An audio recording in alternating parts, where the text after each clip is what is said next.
Selanjutnya kita akan membahas tentang burung atau bird. Burung diketahui ada lebih dari 10.000 spesies di dunia ini dan hampir separuhnya atau lebih dari separuhnya ditemukan di kawasan tropika basah.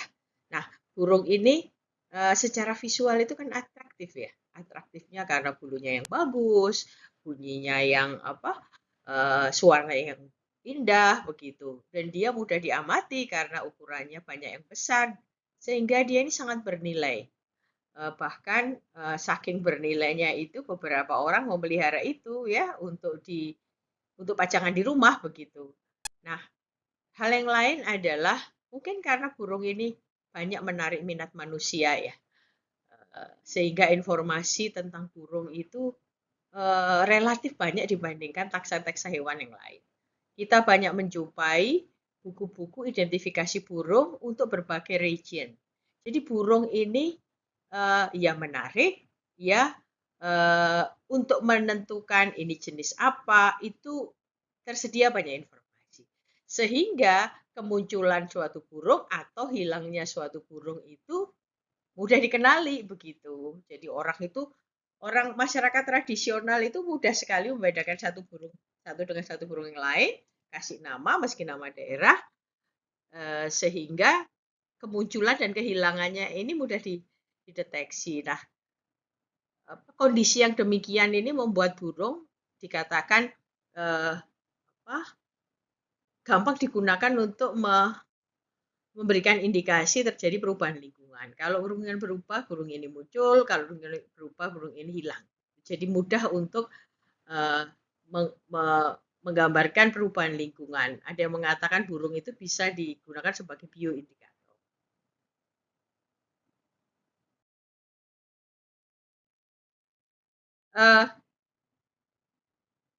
Peran ekologi dari burung ini bisa ditinjau dari apa yang namanya feeding guild begitu. Nah, apa itu feeding guild? Kita tinjau dulu definisi dari guild. Jadi guild itu adalah sekelompok spesies, jadi sekelompok spesies yang mempunyai kesamaan cara dia untuk memanfaatkan sumber daya.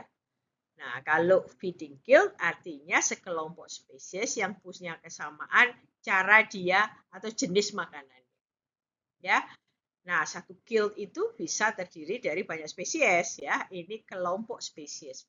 Nah, misalnya feeding guild burung itu ada yang insektivor, dia pemakan serangga, ada yang frugivor, pemakan buah-buahan, ya, granivor, biji-bijian, raptors, pemakan hewan, begitu ya, pemakan daging, dan piscivor, pemakan ikan. Nah, feeding dengan kita bisa melakukan pengamatan burung, nanti Anda mungkin akan melakukan ini di praktikum atau kuliah lapangan, kita amati burung, kita temukan spesiesnya, kemudian kita telusuri burung-burung yang kita temukan di kawasan itu feeding guild-nya apa saja.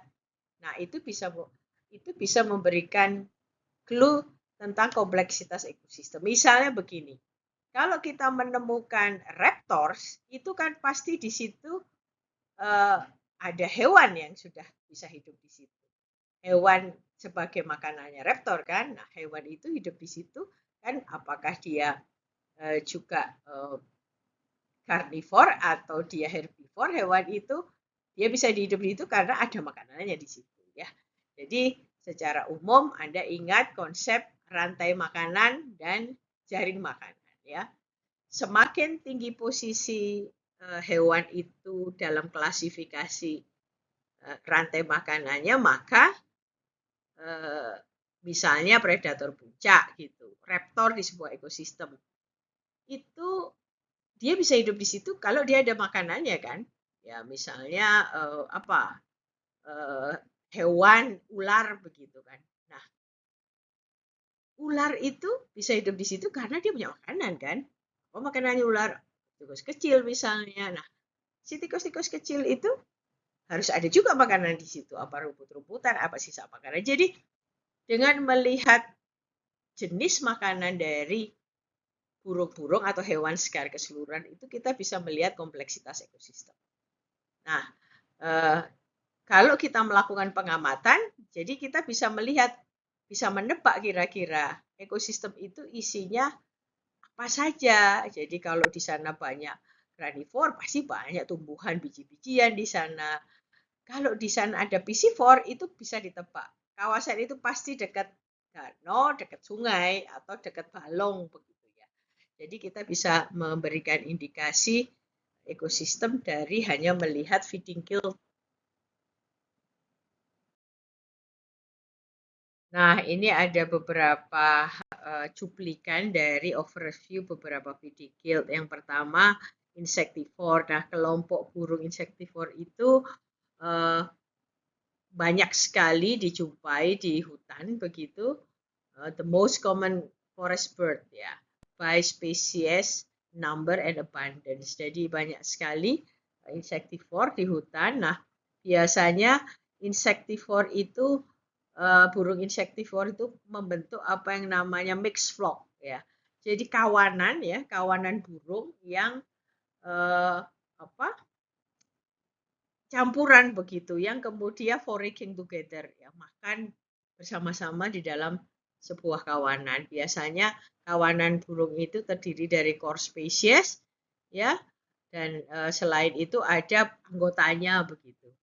Jadi perilaku membuat kawanan atau membuat flock ini sebetulnya strategi hidup untuk ya melindungi dirinya dari predator secara berkelompok, karena di dalam kelompok itu ada jenis-jenis yang mungkin lebih galak begitu ya pada saat ada predator, sehingga mixed flock itu secara keseluruhan mendapatkan proteksi.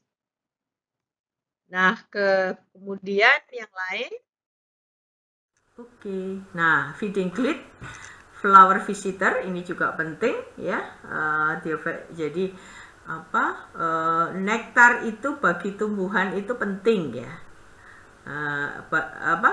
Dia adalah atraktan, dia adalah reward yang dia berikan kepada siapapun yang mau mengunjungi, dengan harapan pada saat mengunjungi itu dia pollennya itu kesenggol, berpindah sehingga terjadi proses polinasi ya.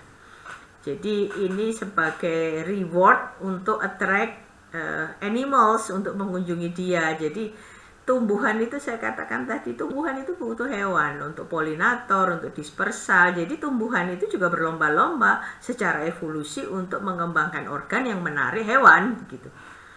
Ya, kalau enggak akan tertarik si hewan ke situ. Nah, ada burung-burung yang spesialisasinya sebagai pemangsa flower visitor, memakan nektar. Biasanya kita bisa lihat dari bentuk paruhnya ya.